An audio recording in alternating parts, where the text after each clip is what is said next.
tal? ¿Cómo les va? ¿Cómo están? Gracias por acompañarnos como todos los sábados en distintas alternativas en términos de horarios, porque el canal es un canal de noticias, yo esto les quiero contar, y las noticias son prioridad para cualquier canal que tenga que ver precisamente con ese perfil, motivo por el cual hay programas que no tienen que ver con la urgencia de las noticias, que se van acomodando a los horarios que tienen que ver precisamente con las prioridades que establece cada señal.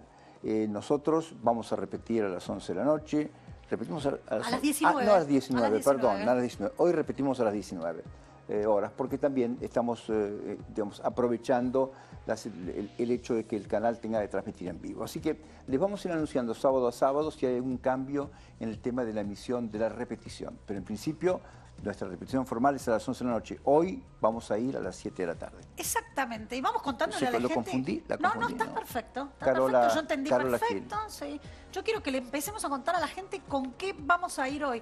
Hoy vamos a hablar de un tema súper interesante que es el COVID persistente. ¿Y con quién vamos a hablar del tema? Porque a mí me interesa la invitada que vamos a tener hoy. Ella es María Eugenia Díez y es enfermera. ¿Por qué te interesaba entrevistarla a ella? Me interesaba entrevistarla a la señora porque si tienen el control la tapa del diario ABC de España, diario que manejaba, un gran amigo mío, Vieito Rubido, la tapa del ABC puso tiempo atrás, no mucho más que una semana, un largo listado de síntomas y de molestias que tienen que ver con el COVID prolongado, que afectaba con las versiones originarias del virus SARS-CoV-2 y con las versiones sucesivas, las primeras, la alfa, beta, lambda, lambda, teta, etc., generaban una cantidad muy importante de efectos colaterales persistentes. Algo así como el 30-35% de la gente tenía algún efecto residual durante mucho tiempo, pero con Omicron esto ocurre quizás con menos frecuencia, pero es más persistente y no puede ser evitado con las vacunas, motivo por el cual está claro que es un fenómeno que tenemos que tomar en cuenta. Y como permanentemente hablamos de información, de números, con cantidad de casos y cantidad de recuperados, y le hemos puesto fecha de vencimiento al COVID por razones históricas, empezaba al día 0 y terminaba el día 14, empezaba el día 0 y las otras variantes terminaban el día 10, y empezaban el día 0 y la variante última Omicron termina en el día 7 y para otros en el día 5. Le ponemos fecha de vencimiento, pero hay gente que no tiene fecha de vencimiento y que el síntoma, uno, dos o varios combinados, dura mucho tiempo. Lamentablemente no tenemos la tapa que pedí, ¿no? Ahí la vamos a ver. Ahí la encontramos, ahí la encontramos. Ahora la vamos a ver. Ahí está, ahí ¿ves? está. ABC de España, el tercer diario español. La otra pandemia interminable. La otra pandemia interminable.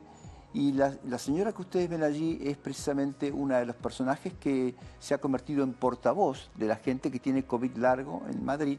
No sé si estamos en contacto con ella ya. Ahora seguramente nos vamos a contactar con ella, pero les contamos con qué más vamos a ir hoy, porque también vamos a hablar de alergias y microbiota, porque el 27 de junio fue el Día Mundial de la Microbiota, así que vamos a hablar justamente de ese tema. Según usted, la flora intestinal tiene mucho que ver con las alergias de la piel. Yo es lo que quiero preguntar. Yo estoy llena de alergias en la piel, así que me va a venir muy bien prestarle atención a esta entrevista que vamos a hacerle al doctor Pablo Moreno, que es médico alergista y va a estar con nosotros acá en el piso, ¿no? Y fue presidente de la Sociedad Argentina de Alergología. A ver, si usted puede asociar lo que pasa en su intestino con lo que pasa en su piel, y podemos corregir lo que pasa en su intestino para que deje de pasar lo que pasa en su piel, estamos en el camino correcto, creo, ¿eh? Probióticos, recuerda esta palabra. Adelante. Perfecto. Y también vamos a hablar con el flamante decano de la Universidad de Medicina, de la Facultad de Medicina, perdón. Vos tenés un libro ahí. Nuestro gran amigo Luis Ignacio Brusco, que estuvo en este programa en infinita cantidad de oportunidades, es médico, neurólogo, psiquiatra y doctor en filosofía. Doctor en filosofía, interesante. Estuvo intentando explicarnos qué va de la vida de COVID y la verdad es que nos aclaró muchísimas cosas. Hoy es decano de la Facultad de Medicina de la Universidad de Buenos Aires, nada más y nada menos. Ha escrito un libro que nos interesa muchísimo. Vamos a hablar con Nacho Brusco acerca de ese nuevo libro y acerca de su nuevo rol porque hasta ayer era jefe del departamento de neurología del Hospital de Clínicas, perdón, de la Facultad de Medicina de la Universidad de Buenos Aires en el Hospital de Clínicas. ¿Y hoy? Hoy es decano de medicina, forma parte del Olimpo de la medicina. Así que le vamos a preguntar qué se siente en el Olimpo.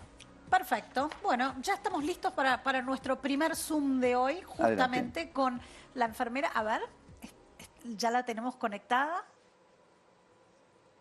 Buenas tardes. Hola, ¿Cómo le va, María muy buenas Eugenia? ¿Cómo está tardes. usted? ¿Cómo anda?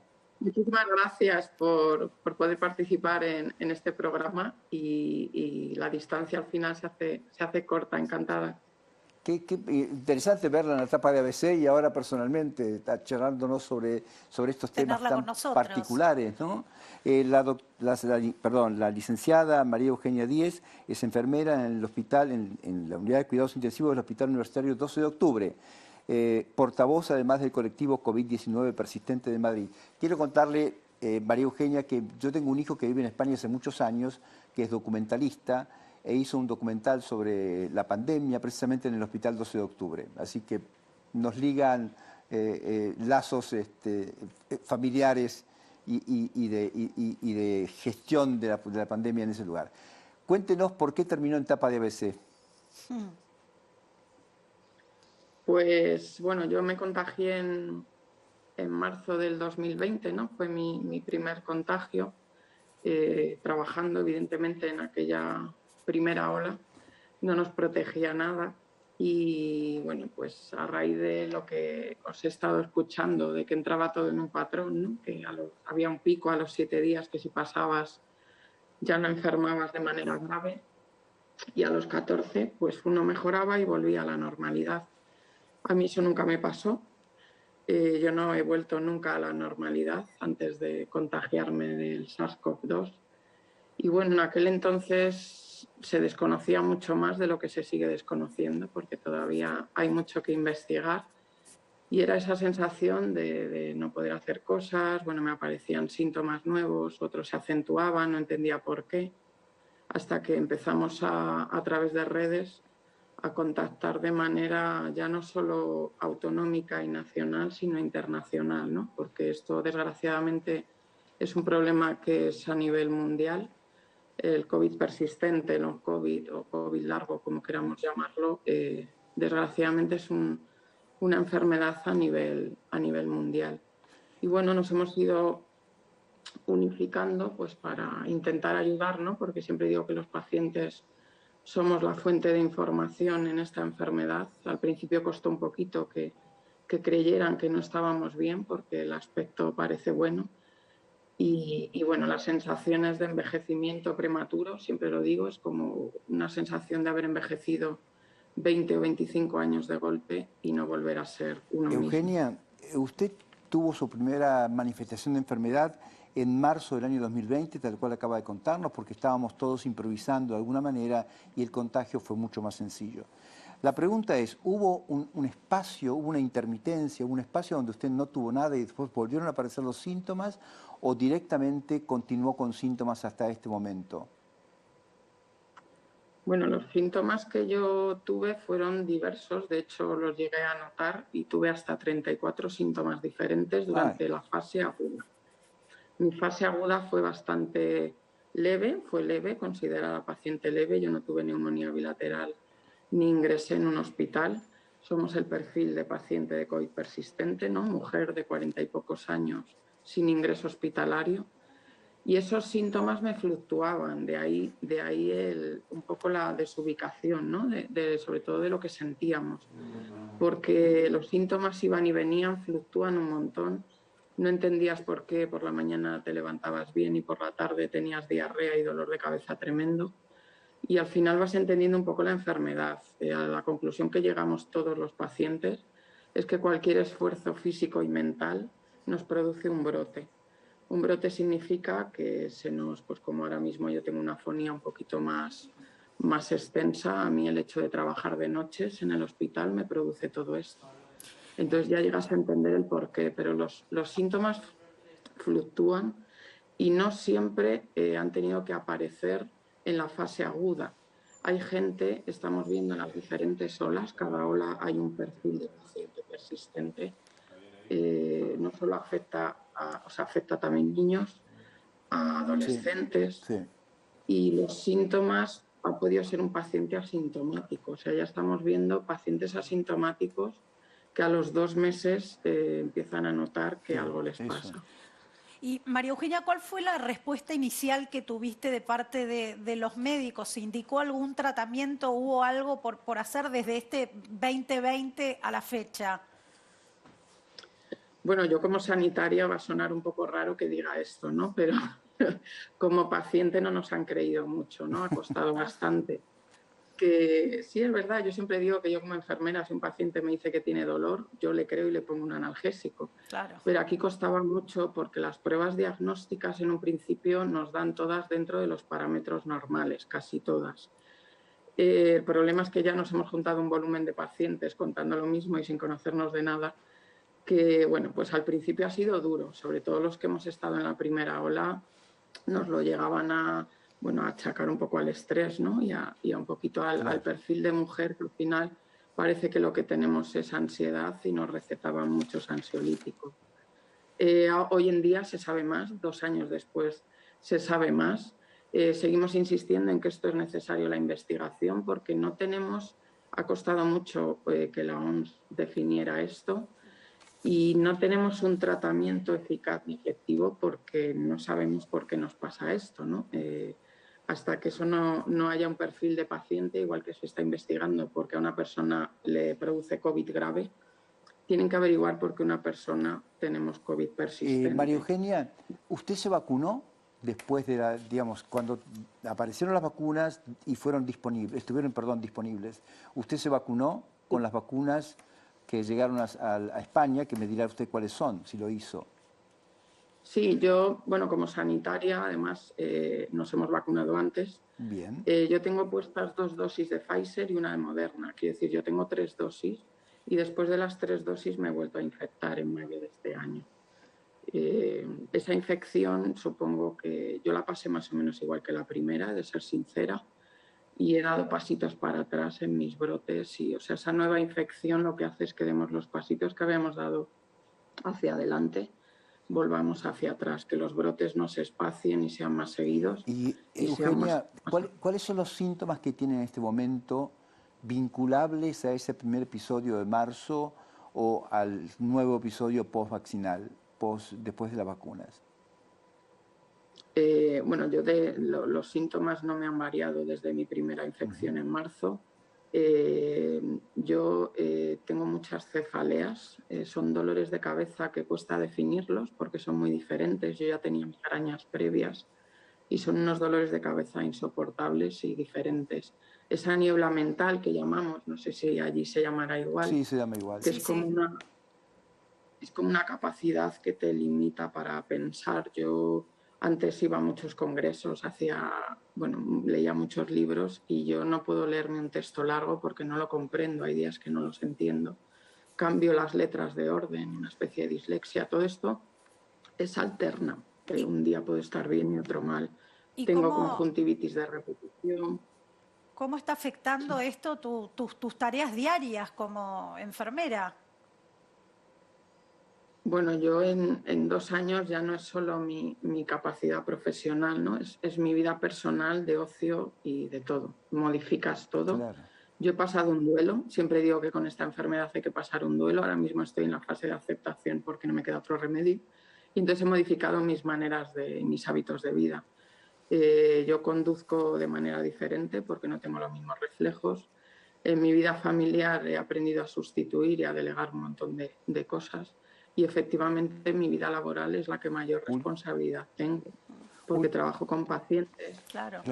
Y desgraciadamente estamos muchos igual, entonces me han adaptado, y queda mucho por hacer con los servicios de prevención de riesgos de las empresas y me han adaptado a hacer la mitad de noches de las que yo hacía.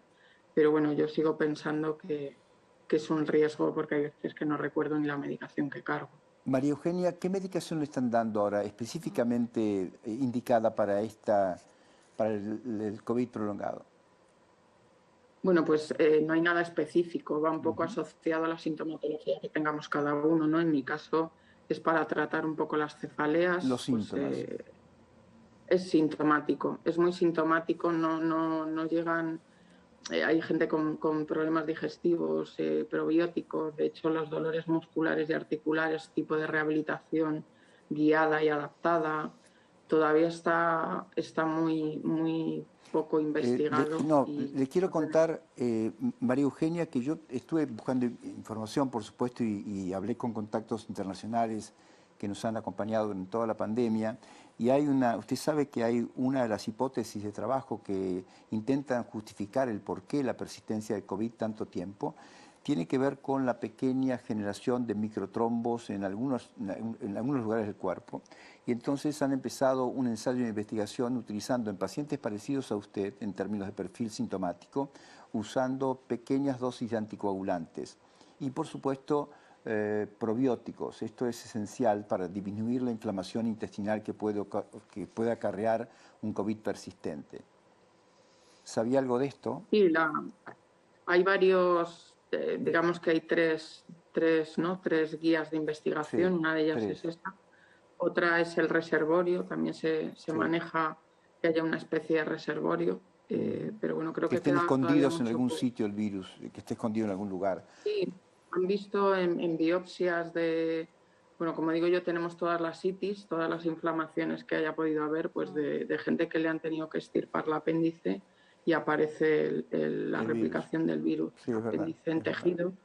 Entonces, bueno, pues todavía queda por definir un poco el perfil de paciente y desde luego hay 3 vías de investigación que esperemos que den sus frutos, que estamos muy esperanzados. Muy bien. María Eugenia, quería saber cuántas personas se habían unido a este colectivo de COVID persistente de la cual Bueno, sos portavoz. nosotros en España estamos adaptados en un colectivo nacional, perdón, y luego tenemos autonómicos porque hay muchas competencias sanitarias y políticas que son autonómicas.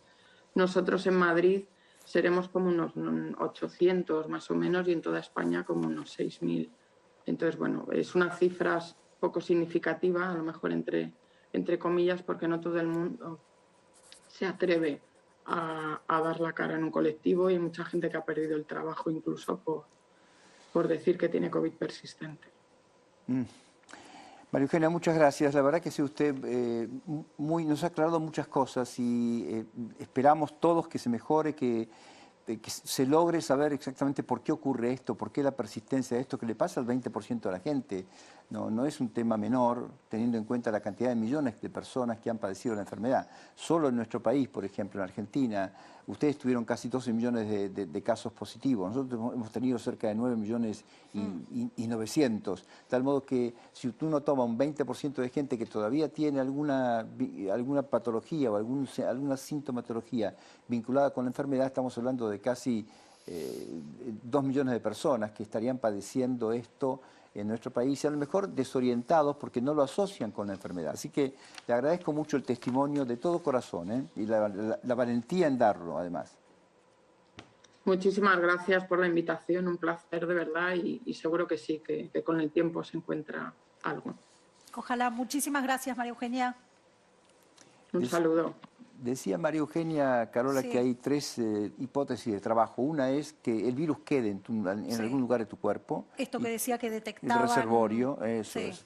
El virus en algún reservorio y que cuando disminuyen las defensas el virus vuelve a atacar y vuelve a provocar síntomas. Es una alternativa. La otra es algo así como ha dejado atontado tu sistema inmunológico y cada vez que aparece algo reacciona de manera exagerada, como si fuera una alergia. Ya le vamos a preguntar a alguien que sabe de esto, Sí. a ver si En es unos verdad. minutos lo vamos a hablar. Por supuesto. Y el otro ¿Y el tercero cuál y el es? tercero tiene que ver con lo que le pregunté al principio, la posibilidad de que haya quedado lastimado algún tejido del cuerpo, de la economía, los vasos, la cara interna de las arterias, por ejemplo, de las venas, y de pronto se forman pequeños trombos, pequeños coágulos en esos lugares por esa inflamación crónica de la cara interna de las arterias y eso puede provocar los síntomas. Las 3 están en estudio en este momento, así que por ahora no tengo más que contarles que existe y que en cuanto sepamos algo, y nos irás se los voy a contando contar. cuándo. Eso es. Bueno, y antes de pasar a recibir a nuestro invitado, vamos a hablar de un evento de recaudación que se llevó a cabo en el Movistar Arena a través de la fundación de Esteban Bullrich, y la idea era recaudar fondos justamente para el ELA, la enfermedad que padece Esteban Bullrich. La vida es hoy, ese era el título de la campaña. Eso es, Sí, el lema ese de era el eslogan, si querés, de la campaña contra el ELA que llevó a cabo Esteban Bullrich en un evento en el que fue entrevistado por José del Río, el secretario general de redacción del Diario de la Nación. No sé si llegaste a verlo. Sí, acá por tenemos supuesto. imágenes de lo que fue ese día. Por supuesto que llegué a verlo, hablé con la gente de Esteban. Con Esteban hace mucho que no hablo, no es que esté disponible todo el tiempo, pero hablé con su mujer, que están viendo ustedes en pantalla, hablamos con sus hijos y Familia con sus hermanos. Crucial, ¿no? Sí, en el acompañamiento de Esteban. Esteban tiene una fundación que se llama Fundación Esteban Bullrich, precisamente que tiene que ver con el ELA, y esta recaudación de fondos tiene que ver con la posibilidad de generar un instituto de rehabilitación para pacientes con ELA en la Argentina, que son unos 3.000 pacientes aproximadamente. El ELA se generan, o se aparecen por año algo así como 2 o 3 pacientes, 2 pacientes en realidad por cada 100.000 habitantes, 2 pacientes por cada 100.000 habitantes, 80 por año, se van acumulando y hoy hay cerca de 3.000. Me preguntan, es una enfermedad que no tiene, es una enfermedad neurológica, degenerativa, progresiva, que afecta a la neurona motora, por eso la dificultad para caminar, para moverse, para respirar, para hablar. Me preguntan permanentemente cuál es la expectativa de vida. ¿Qué pasa cuando una persona tiene ELA? ¿Cuánto tiempo le queda de vida? Aunque parezca esto muy crudo. Y la respuesta es no lo sé, no lo sabe ningún médico. ¿Por qué? Porque Stephen Hawking vivió 55 años con ELA. 55 años. Y el negro Fontana Rosa, 3. Digamos, depende del paciente, depende de las circunstancias, depende... ¿Y la edad en la que se manifiesta la enfermedad tiene algo que ver? No, fíjate, Hawking empezó a los 20 años, a los 22 años, claro, así que... Lo vimos en las películas. En las películas de la es. historia de su modo vida. Que está abierto el juego en cuanto a especular sobre el ELA, que fue descrito por primera vez por Charcot en Francia a fines del siglo XIX. De hecho, en Francia se llama enfermedad de Charcot. En Estados Unidos se llama enfermedad de Lou Gehrig, porque hubo un bateador de los Yankees en 1930 y tantos que dejó de jugar al béisbol precisamente porque tuvo la enfermedad. Fue el primer paciente en Estados Unidos en quien se reconoció la enfermedad. Así que en Estados Unidos se llama enfermedad de Lou Gehrig, en Francia enfermedad de Charcot, y aquí la llamamos ELA. Y la Fundación Bullrich lleva adelante esta encomiable tarea de encontrar fondos para un instituto de rehabilitación especial para gente de ELA. Sí, así que también están abiertas las manos de la Fundación para recibir donaciones. Lo que puedan, todo va a sumar, ¿no es cierto? A mí me regaló una remera de La Vida es Hoy, se los agradezco, sí.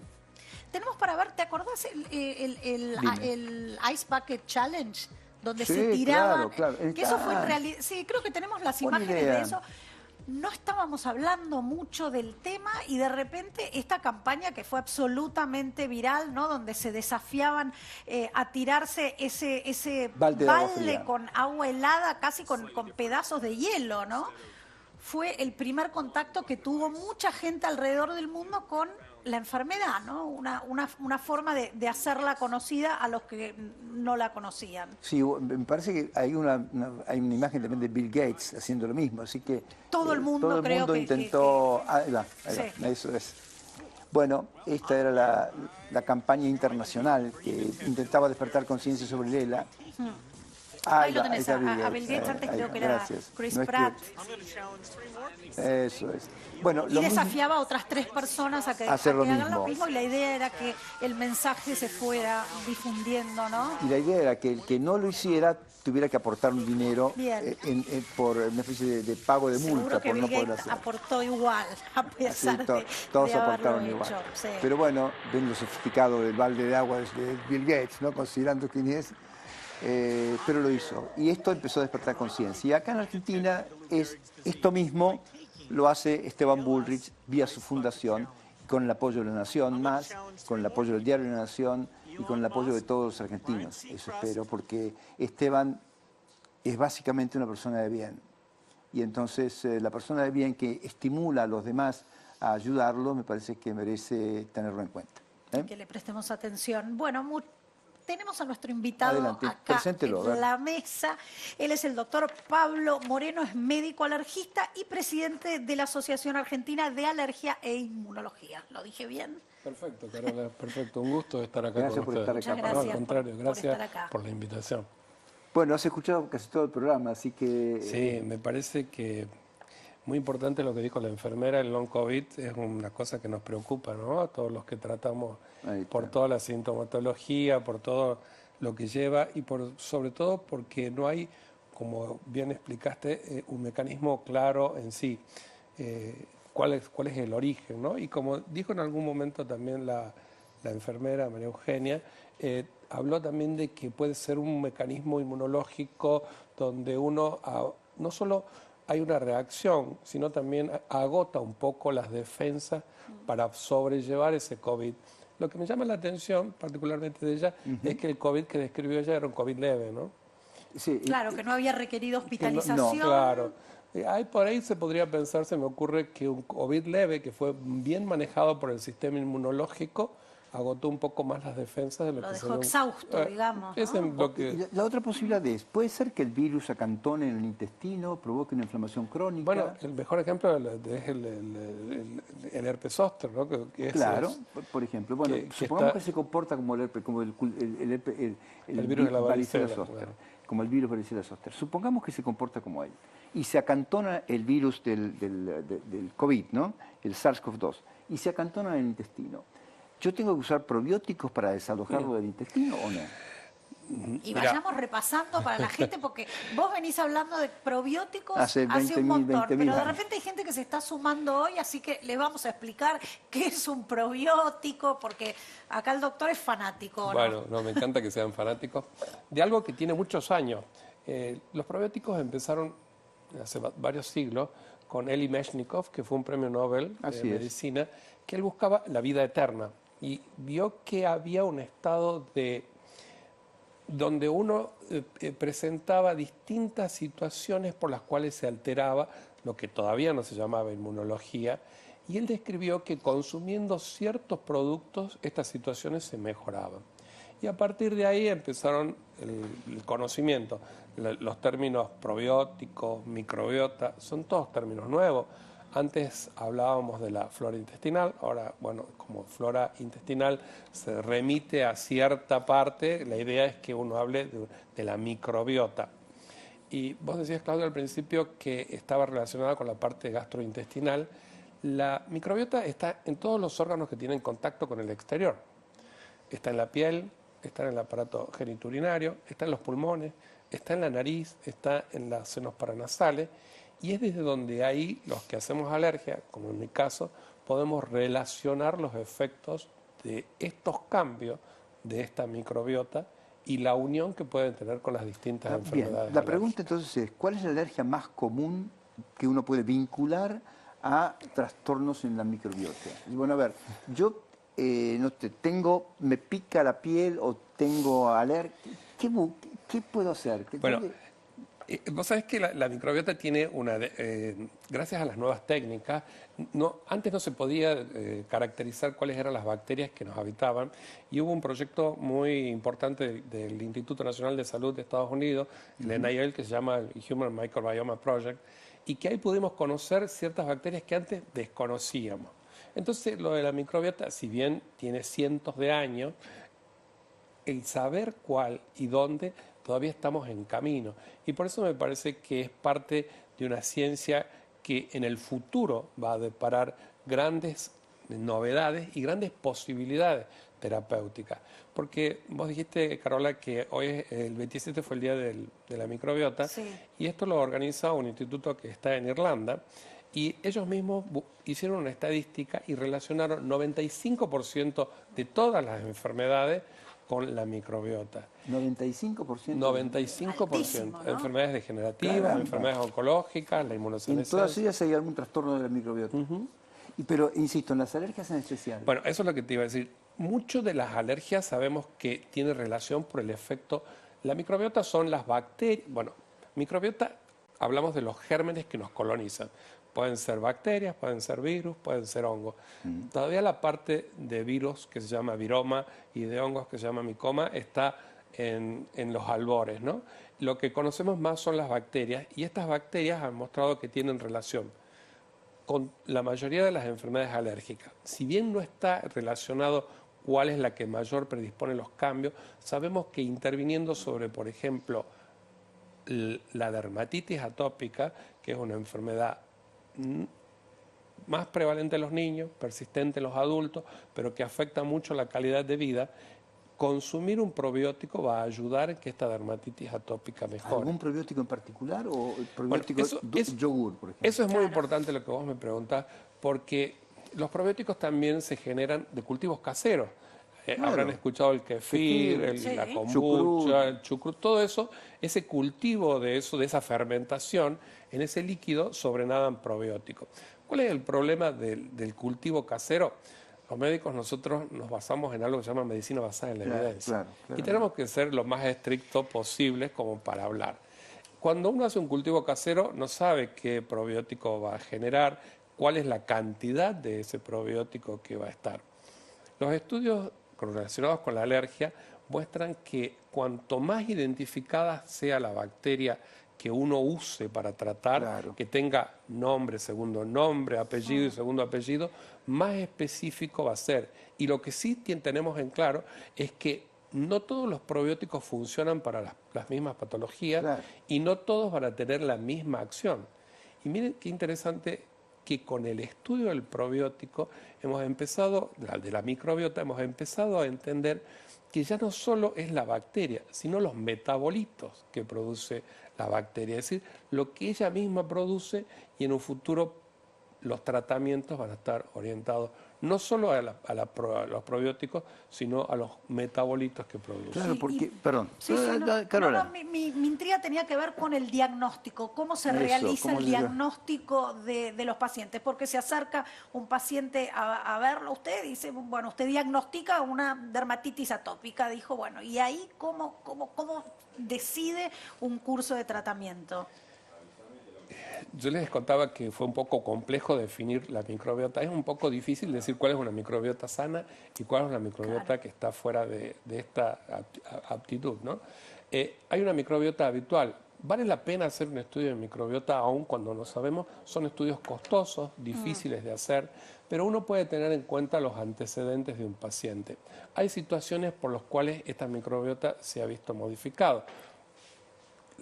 Fundamental son los 1000 días de la concepción que empiezan en el momento de que empieza la concepción. Y otro momento indispensable para que esta microbiota sea sana y que nos proteja en un futuro va a ser si el parto es por vía vaginal o si es cesárea. La Organización Mundial de la Salud dice que un número, seguramente usted lo conoce. La lactancia, sí. Pero que un número bueno de cesáreas es del 15%. 15-17%, sí, no más. Hay lugares en la Argentina que el número es de 75% de cesáreas. Sí. Es decir, un antecedente de esa manera es saber que también puede tener una microbiota. Como también hay un estudio muy reciente de este mes que muestra que el uso de antibióticos, no después de que uno ha nacido, sino previos a que la madre está en el momento de la concepción, también va a influir en el desarrollo. Durante la gestación. Durante la gestación. Eso es nuevo, ese concepto, porque uno sabía que tomando antibióticos barríamos toda la microbiota. Y aquí en nuestro país nosotros tenemos la libertad de ir a la farmacia y decir, deme este antibiótico, o lo relacionan con un resfrío, que muchas veces son virales y no necesitan el uso de antibióticos. Que no requeriría para nada. Que no requeriría el uso de antibióticos. Y el trastorno que llega a producir este antibiótico puede ser crucial para el desarrollo. Por eso, ¿hay algún estudio específico? Sí hay. ¿Se hacen de rutina? No se hace. Pero podemos empezar un tratamiento de rutina. Claro, porque, por supuesto. Digamos, si hubiera un estudio específico, mejor todavía. Claro. pero podemos Seguramente ir lo a vamos a prueba y tener. error terapéutico. Los médicos hacemos eso permanentemente, ¿no? Tomamos decisiones terapéuticas, les contamos al paciente, mira, a partir de este momento usted tome tal probiótico porque es la forma más adecuada o una de ellas para controlar su dermatitis atópica.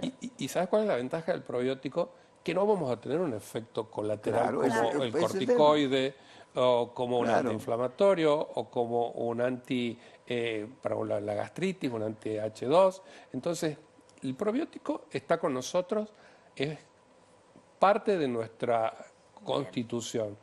Si se lo damos, se lo reponemos, no vamos a tener alteraciones. Claro. Sí hay que ser cauto, ¿no? Si un paciente está inmunosuprimido, inmunodeprimido, son situaciones muy ¿no? Por especiales, supuesto. ¿no? De todas maneras, me parece bien que esto de recordar que los antibióticos no se toman así por decisión paso, propia, agarro, como me puedo llegar a tomar un paracetamol o un ibuprofeno. No nos automedicamos con antibióticos, ¿verdad? No, y lo que dijo Claudio me parece fundamental, la lactancia, ¿no? Claro. Mientras más extendida la lactancia, porque no solo en la leche del materna está el traspaso de esta microbiota, sino también el contacto con la piel, De la mamá, claro. con la areola de esa madre. Claro, ¿ves? Entonces hay distintos momentos en que uno tiene que tener en cuenta y que no los debe saltar, ¿no?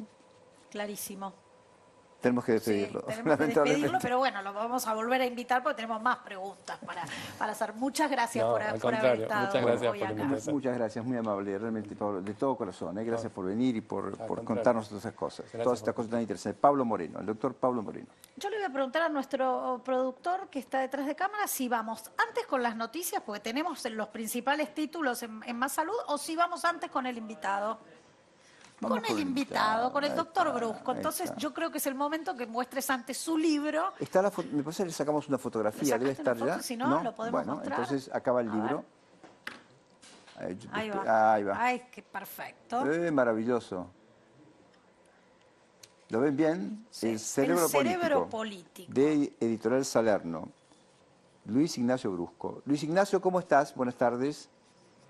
Hola, ¿qué tal, Claudio? ¿Cómo te va? ¿Cómo están ahí en el estudio? Bien. Bien, bien. Profesor. Felicitaciones, decano. Felicitaciones. Nuevo decano de la Facultad de Medicina de la Gracias. UBA. ¿Sabés cuánto, Bien, vale. cuánto te acompañamos? De todo corazón. Lo sé. Hace mucho que lo sabemos Lo sé, y hace lo mucho sé. que no podemos decirlo. Ah, tenías un club de fans, me estoy enterando. Obvio, obvio. Es lo mejor que le puede pasar a la Facultad de Medicina después de Helpi, ¿no? Que ahora es rector. Porque, Buenísimo, así entonces. somos en la Facultad de Medicina. De pronto el decano termina rector y el doctor Brusco como decano. Te deseamos la mejor de las suertes en la gestión, mi querido Ignacio, de todo corazón. Lo sé y muchas gracias, muchas gracias. Ahora, escribir un libro para que la gente sepa que tomar decisiones a la hora de votar y elegir al político que lo represente es esencial y crucial, creo que es más oportuno que nunca, te lo juro. Debería ser de lectura obligatoria, ¿no? A todos los votantes. Contanos del libro, por favor. Sí, en realidad, yo hago neurología cognitiva y neuropsiquiatría cognitiva, y desde el área de neurociencia, un punto crítico, que quizás la función neurocognitiva, neuropsicológica, es decir, de la conducta humana más compleja, es la toma de decisión. Esa toma de decisión está impartida fuertemente en lo que nos sucede después. Las conductas las decisiones después tienen consecuencias. Bueno, y permanentemente estamos tomando decisiones, es una función ineludible, entonces la toma de decisión es la función neuropsicológica más compleja y que nadie puede eludir. Dentro de este contexto, considerando al ser humano, al Homo sapiens, como un hombre político, considerado en el sistema político como la poli más abierta, obviamente dentro del sistema político implica y se imparte esto muy fuertemente, en cualquier sistema, sea empresarial, sea educativo o sea de funcionarios de una administración, se imparten cuestiones de toma de decisión que tienen de base un montón de incertidumbres y un montón de cuestiones que hacen a la toma de decisión. Dentro de esa cuestión, uno puede desglosar muchas funcionalidades, cómo se trabaja y cómo se puede cometer errores a partir de eso o generar asertividades y mejorías sobre la toma de decisión, siendo claramente divisible en tres grandes espacios temporales. La inmediata, que las personas que estudian neuropsicología de la decisión dicen es mucho más distintiva, Claro. Porque primero es muy rápida para racionalizarla, y después son tantas las variantes que intervienen que hay que dar la asertividad y la capacidad de ser más preciso y pegarla concretamente es mucho más instintiva. La intermedia, que es más paz, es más racional. Por ejemplo, está por llover, uso un paraguas, mañana viajo, estoy en invierno, uso un piloto, o llevo más ropa. Y la de largo plazo, que vuelve a ser instintiva, porque son tantas las variables que la asertividad es instintiva. Dentro de esta cuestión, obviamente, se abren en la medicina y en las ciencias de la conducta cuestiones que tienen que ver con hechos basados en la evidencia, que tienen que ver con estudiar todos los instintos, que son mucho más de lo que pensamos, y cómo esos instintos son influidos por diferentes partes del cerebro y cómo la cultura impacta en ellos. Sería así, más o menos, el resumen. Ahora, perdón. ¿Y en cuál de todas esas instancias tiene más incidencia el aprendizaje? El haber aprendido algo, más allá de la parte instintiva de la que hablas. Claro, obviamente. El aprendizaje es un fenómeno que implica memoria, y dentro de las memorias tenemos diferentes procesos de memoria. No son todas las mismas. Hay memorias que son conscientes y otras que son inconscientes, y otras que son emocionales y otras que son adictivas. Entonces, esos 4 grupos de memoria, una sola es consciente, las otras 3 son inconscientes. Y bueno, las personas que estudian estos procesos realmente saben que pueden trabajar en esas cuestiones. Por ejemplo, una memoria emocional es totalmente diferente, que está en la cual se basan las creencias, claro, ¿no? Y a partir de eso uno puede generar aprendizajes. En una cultura occidental vamos a tener ciertas creencias basadas en el aprendizaje. Y eso no es un aprendizaje de la memoria consciente, sino es un aprendizaje mucho más profundo. La memoria adictiva, que es ser susceptible a la recompensa en forma permanente. La memoria emocional, que también es muy importante. La memoria procedural, de procedimiento, lo cotidiano, los hábitos que también hacen la vida cotidiana. Y la última, la racional, la memoria racional. Todo es un aprendizaje. Como vos dijiste, Carola, el aprendizaje es central, porque el aprendizaje es memoria, aprendizaje y cultura. La cultura es lo que nos queda cuando nos olvidamos de todo lo que aprendimos, dónde lo estudiamos, pero nos queda este hábito. Y ese es el punto crítico. Y en eso constituye nuestra sociedad, en la función que llamamos intersubjetiva, es decir, el ser más gregario que hay en toda la biología, que es el humano, que es claramente urbano y gregario y social. Nacho, hay un capítulo particularmente me interesa, el título es El cerebro del elector. Cuando debemos hacer una elección y no la hacemos, esto ya es una elección. El cerebro del elector, porque dentro de pocos meses va a haber elecciones en Argentina, en provincias primero, después nacionales, etcétera. Y de pronto hay gente que va espontáneamente a votar y elige en ese momento el candidato adecuado. Otros que vienen pensando de mucho tiempo, otros que están totalmente aleccionados y otros que no piensan, van y votan lo que les dicen.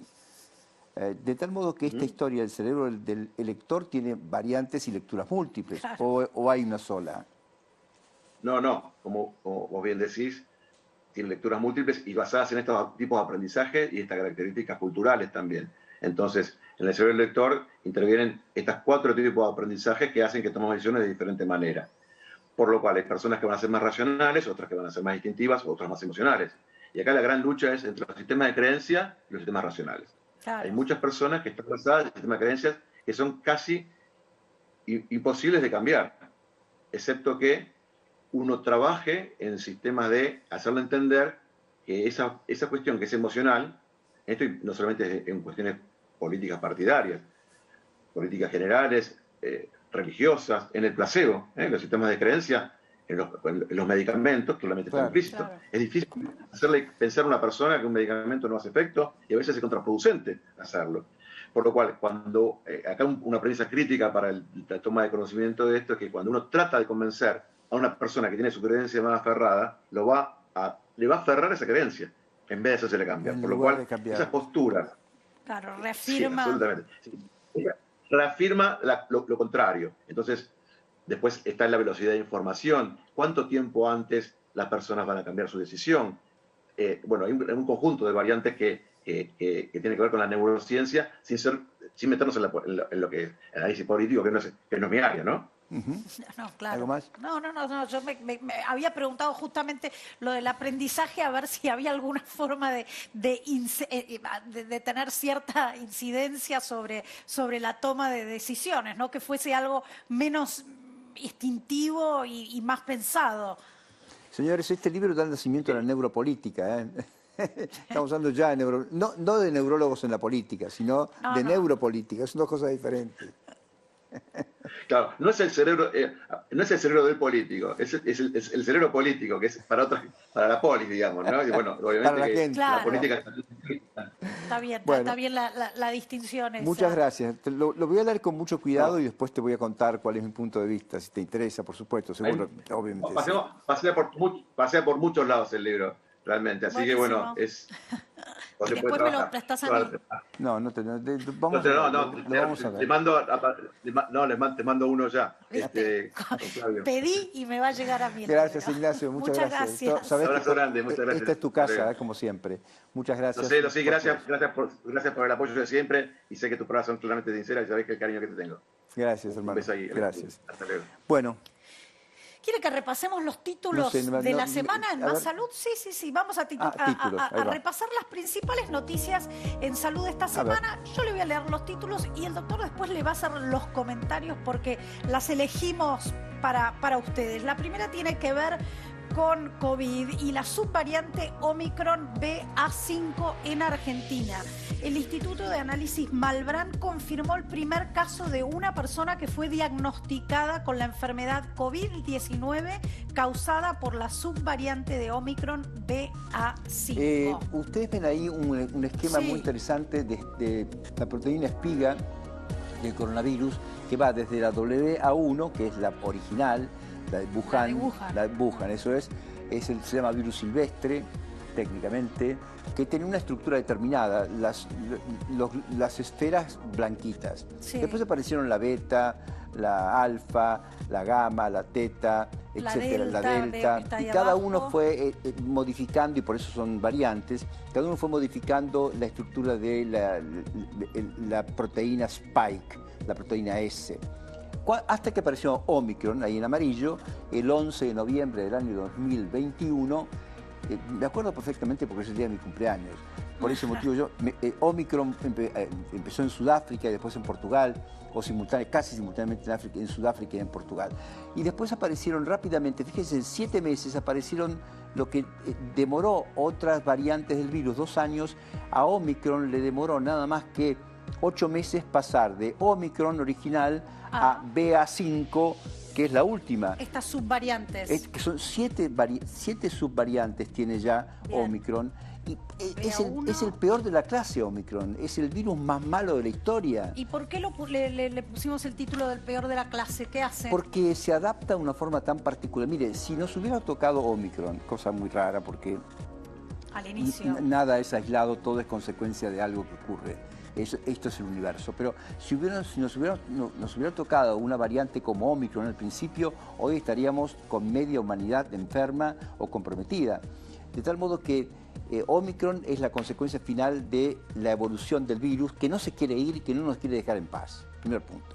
Pero nos encuentra vacunados y nos encuentra enfermos y vacunados, o vacunados y enfermos, depende de las circunstancias, con un poco más de defensas, con un poco más de cuidado, y entonces ya le cuesta un poco más. De todos modos, el BA.5, la subvariante BA.5, es inmunoevasiva, escapa con bastante facilidad a las vacunas y es muy difusible, contagia con mucha frecuencia. En Estados Unidos, Israel e Italia hoy tienen olas por BA.5 y están en verano.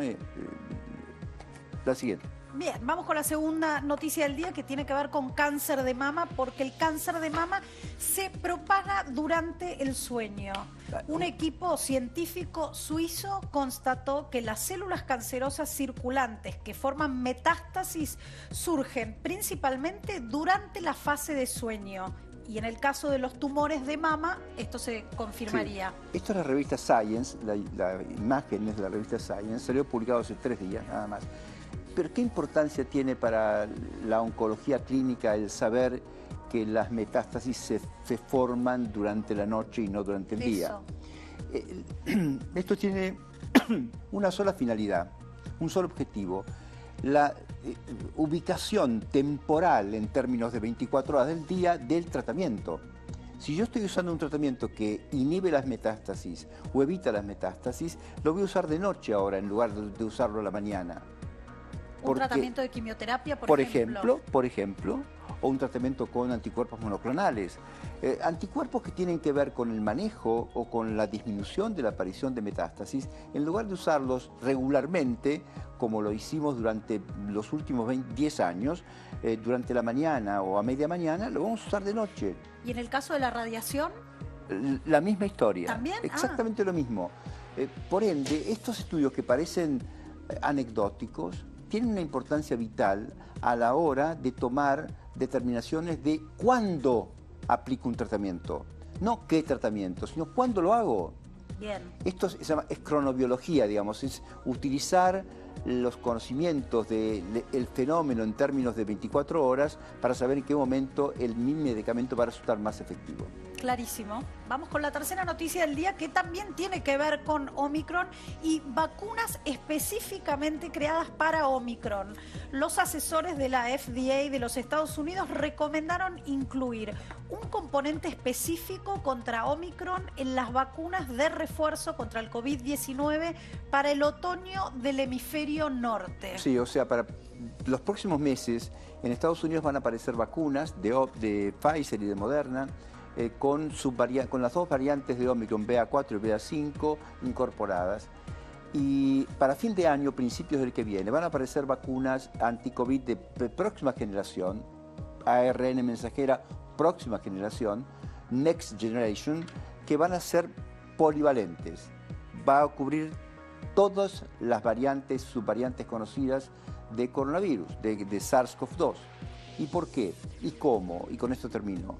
Sencillamente porque esa vacuna va a apelar a otro mecanismo de generación de anticuerpos, que es el mecanismo que tiene que ver con los anticuerpos, con las células T, anticuerpos de memoria celular, que son los que duran más tiempo y son menos específicos, más genéricos y más efectivos. Claudio, del elenco estable de vacunas que conocemos, ¿cuáles se parecen más a esas que estás mencionando? Ninguna. ¿Ninguna? No, por eso es nueva generación. A ver, eventualmente se parece a la plataforma porque es ARN mensajero. Okay, la plataforma sí, pero no la composición ni el objetivo de la vacuna. Bien, bien. Y eso va a traer diferencias en la vacunación, ¿no? Sí. Supongo en las frecuencias. Sí, sí. Si bien este virus es muy malo, como dijimos, y realmente es muy malo, de los que yo conozco, y conozco muchos, es el peor de la clase, sin duda alguna. Opa. Pero acá estamos con tecnología nueva para poder controlar ese peor de la clase. Así que la próxima generación de vacunas hará que el virus de SARS-CoV-2, el coronavirus, dentro de un par de años sea un mal recuerdo y nada más. Genial. Mire qué frase para terminar. Me gustó, porque Gracias. esa fue la frase para terminar el programa de hoy. Nos volvemos a ver el sábado próximo, pero hoy repetimos a las 19, no nos olvidemos Hoy eso. a las 19. Hoy a las 19 repetimos Más Salud.